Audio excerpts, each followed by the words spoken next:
ቡቡዬ ሀይሚን ሰርፕራይዝ አድርጓታል። ሰርፕራይዝም ሲያደርጋት ደግሞ 300 ሺህ እንግዲህ ከሞላሽ ቀናቶችን አስቆጥራለች። ያን በማስመልከት ይገባሻል፣ ከዚህ በላይ ሰብስክራይብ ይገባሻል ብሎ እንግዲህ ሰርፕራይዝ አድርጓታል። እናንተም እንኳን ደስ ያለሽ የእኛ ትጠገብ፣ የእኛ ጨረቅ፣ የእኛ ስስት፣ የእኛ ድምቀት እንግዲህ የምትሉ እህቶቿ እንኳን ደስ ያለሽ ሀይሚሻ እያላችሁ ኮሜንት ላይ ሀሳባችሁን አስቀምጡልኝ። በዚህ አጋጣሚ ኮንግራጁሌሽን፣ እንኳን ደስ ያለሽ ሀይሚዬ።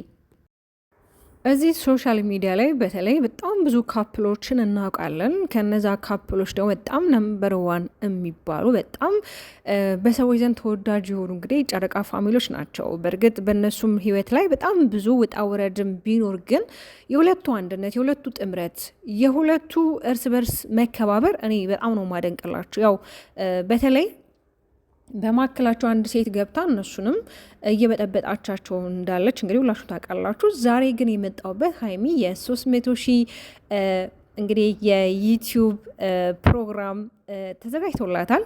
እሷም እንግዲህ ማታ አካባቢ ላይ ቆንጆ ቪዲዮ እንደምትለቅላችሁ ተስፋ አድርጋለሁ። እውነት ለመናገር ጨረቃ ፋሚሊዎች እኔ በጣም ነው የምወዳቸው ከሚባሉ በላይ። በተለይ ይሄ የሰው ፍቅር በጣም አላቸው። እኔ አንድ እናት ስትናገር ሰምቻለሁ። ምንድን ነው ያለችው? እኔ ልጆቼ አድገው እንደናንተ መሆን ነው በቃ እንዲሆኑ የምፈልገው። መከባበራችሁ፣ መተሳሰባችሁ በጣም ደስ ይላል። በዛ ላይ ደግሞ ትደማመጣላችሁ። በመካከላችሁ ችግር ቢኖሩ ችግሮቹን ትፈቱታላችሁ ብላለች። እውነት ነው። አንዳንድ ጊዜ ይሄ መደማመጥ በጣም ትልቁን ሚና ይጫወታል ህይወት ላይ። በተለይ እንደዚህ ከህይወት አጋራችሁ ከፍቅረኛችሁ ጋር ከእጮኛችሁ ጋር ቢሆን መደማመጥ፣ ነገሮችን የሆነ ቆም ብለው ማሰብ መልካም ነው እና እንግዲህ እቺ እንስትም እንግዲህ ከእዩ የምትባለው ልጅ ቡቡዬ እንግዲህ አርግዥ ያለው ብላ እንግዲህ ልጁም ተወልዷል እና በጣም ብዙ ነገሮችን እነሱ ህይወት ላይ እየፈጠረች ነው የምትገኘው። ግን ሀይሚ በጣም በብዙ ውጣ ውረዶች ውስጥ እንግዲህ አልፋ እንግዲህ ልጁም እንግዲህ የእሱ እንዳልሆነ ታውቋል። ግን ደግሞ አሁንም ልትፋታዋቸው አልቻለች። አይሆንም ማለት ትላንትናም አንድ ቪዲዮ ፖስት አድርገው ነበርና በተለይ እዩ እንግዲህ ራሷን ማውጣት ነፃ ማውጣት እንደምትፈልግ አሁንም ልጁ የእሱ እንደሆነ አይነት ስሜት ነው እና የምታንጸባርቀው። ግን ወዶቼ እኔ ምን አለ መሰላችሁ እዚህ ሶሻል ሚዲያ ላይ ለመታወቅ ብለው የሚሰሩት ስራ ኦዲየንስ ምንድን ነው ሊያስተምር የሚችለው? ይሄ ኮንተንት በጣም ወጣቶች አሉ። አሁን ለምሳሌ እዩ የምትባለውን እንግዲህ እዚህ ጋር መታ ይሄን ስራ ስትሰራ እርግጠኛ ነኝ እንግዲህ ከማን እንዳረገዘች ቡቡዬም እሱ እንዳልሆነ ያስረገዛት እኮ የሚታወቅ ነገር። ግን እዚህ ሚዲያ ላይ ስትመጡ ለመታወቅ ለመፈመስ ብላችሁ ስትመጡ ቢያንስ ሰውን የሚያስተምር ነገር መሆን አለበት። በዝሙት መሆን የለበትም። ገባችሁ አይደለ? ይሄ ምንም ሊያስተምር እኮ አይችልም። እዩ አንቺ የምትሰሪው ስራ ምንም የሚያስተምር አይደለም። እግዚአብሔር ይመስገን ፈጣሪ በልጅ ባርኮሻል አይደል? ግን ደግሞ እንደ አይነት ስራዎችን በቃ ማለት ባትሰሪ መልካም ነው። ከዚህ በኋላ በነገራችን ላይ እኮ እነሱ የሚረዱሽ ሰዎች እኮ ናቸው ማለት እርዳታ ብትፈልጊና መስራት ብትፈልጊ እኮ ሊረዱሽ የሚችሉ ሰዎች ናቸው ሁለቱም። እኔ እውነት ነው የምላችሁ እኔ ለሁለቱ በጣም በጣም ከሚባሉ በላይ ሪስፔክት አለኝ።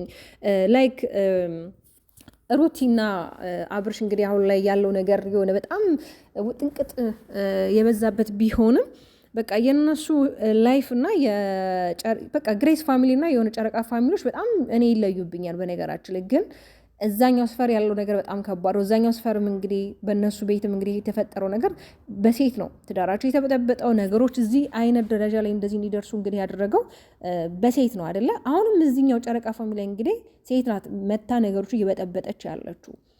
እኔ የሰውን ባል ለመቀማት የዚህን ያህል መንገድ የምትጓዙ ወይም ደግሞ የሰውን ሚስት በቃ ለመቀማት በዚህን ያህል መንገድ የምትጓዙ ግን እኔ ጤነኛ አትመስሉኝም። ማለት አንድ ወንድ ልጅ ወይም ደግሞ አንድ ሴት ልጅ ባሏን ወይም ደግሞ ሚስቱን ጥሎ ሲመጣ ወይም ጥላ ስትመጣ ማለት ከእናንተ ጋር ነገ ላይ ምን ያህል ዋስትና አላት? ነገ እናንተንም ጥላችሁ ነገ እናንተንም ትቷችሁ እንደሚሄድ በምን እርግጠኛ ሆናችሁ? አንዳንድ ጊዜ እኛ ላይ እንዲሆን የማንፈልገውን ነገር ሰዎች ላይ ባናደርግ መልካም ነው። በተለይ ደግሞ አሁን ላይ በጣም ይሄ ሚዲያው በጣም ተጽዕኖ የሚፈጥር ነው። እያንዳንዱ ነገሮቻችሁ ሚዲያ ላይ ከፖስታታችሁ በኋላ ላጥፋ እንኳን ብትሉ ፕራይቬት እንኳን ላድርግ ብትሉ የሚጠፋ ነገር አይደለም። አንቺ ፖስታችሁን እኔ ዳውንሎድ አደርገዋለሁ፣ እኔ ፖስታችሁን እሷ ዳውንሎድ ታደርገዋለች። ስለዚህ የምንሰራቸው ነገሮች ብንጠነቀቅባቸው፣ የምናደርጋቸው ነገሮች ብንጠነቀቅባቸው መልካም ነው። አንዳንድ ጊዜ የሰው ደስታ ለመቀማት የምንሮጥ ሰዎች አለ። ለምን የሰውን ደስታ የሰውን ሳቅ ለመቀማት የሆነ በቃ ምን ኳት ለምን አስፈለገ? በቃ ሁሉም ሰው እኮ የራሱ የተጻፈለት ህይወት ነው የሚኖረው አይደለ?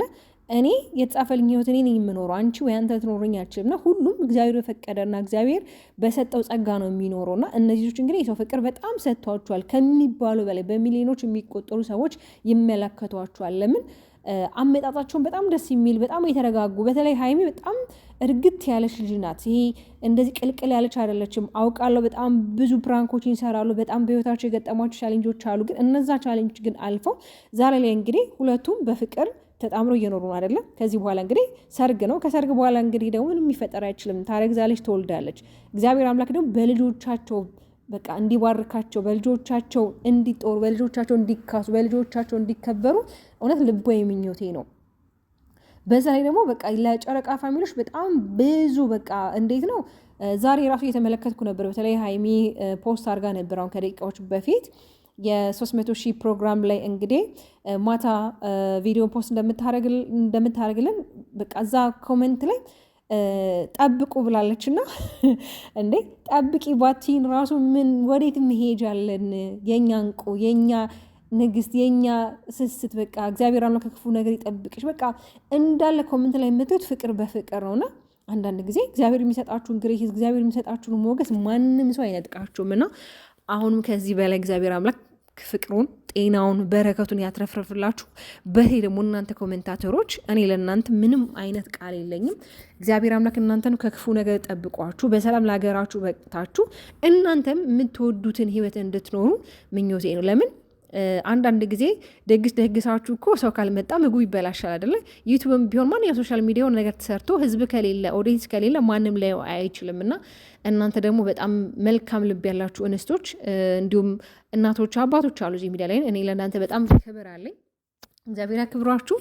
እና እንግዲህ ዛሬ የሚለቀቀው ቪዲዮ በጣም ታሪካዊ ቪዲዮ እንደሚሆን ተስፋ አድርጋለሁ። ሰርፕራይዝ ተደርጋለች ሀይሚ። እንዲሁም እንግዲህ ከሰሞኑ ሀይሚዬ ከግምጃዬ ጋር የቀጠሮ ጌም አላቸው። ያም ቀጠሮ ጌም እንግዲህ ታሪካዊ እንደሚሆን ተስፋ አድርጋለሁ። እንግዲህ ሰሞኑ በጣም አንድ ታሪክ የተሰራ ቪዲዮ ነበረ። እሱም ያው ሁለቱ ውሽሚትና ሩቲ እንግዲህ የተጫወቱ ጌም ነበር። ጌሙንም እንግዲህ ሩታዬ አሸንፋለች ንግስቷ። አሁን ላይም እንግዲህ ግምዣም በነገራችን ላይ በስደቱ ዓለም ላይ የነበረች እህት ናት። እሷም እንድታሸንፍ እፈልጋለሁ። ለምን በተለይ ስደት ላይ ያሉ እህቶችን ማበረታታት፣ ይሄ በራሳቸው እንዲቆሙ ድጋሚ ስደትን እንዳያስቡት እንግዲህ ማበረታታት አለብን።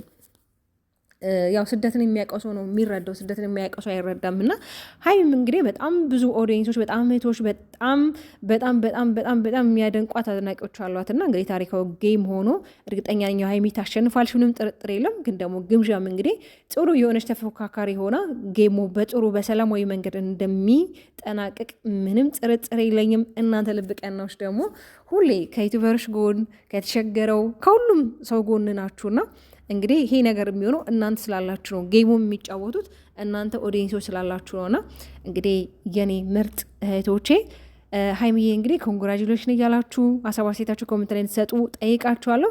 እንግዲህ ዛሬ እኔም በአዲስ ነገር የመጣሁት በነ ሀይሚ ቤት መጥቻለሁ፣ ተከስቻለሁ። ዛሬ እንዴት በነ ሀይሚ ቤት መጣች ተከሰች ልትሉኝ ትችላላችሁ። በነገራችን በጣም ነው የምወዳቸው፣ በጣም ነው የማደንቃቸው። እንግዲህ ከሰሞኑ በተደጋጋሚ በነሱ እንግዲህ ሪያክሽን መስራት አይቀርም። እስከዛው ደግሞ እንግዲህ እናንተ ሰብስክራይብ እያደረጋችሁ በተለይ የጨረቃ ፋሚሊዎች ይህን ቪዲዮ 1000 ላይክ እንድታስገቡልኝ በፍቅር ጠይቃችኋለሁ። ወዳችኋለሁ። ባባይ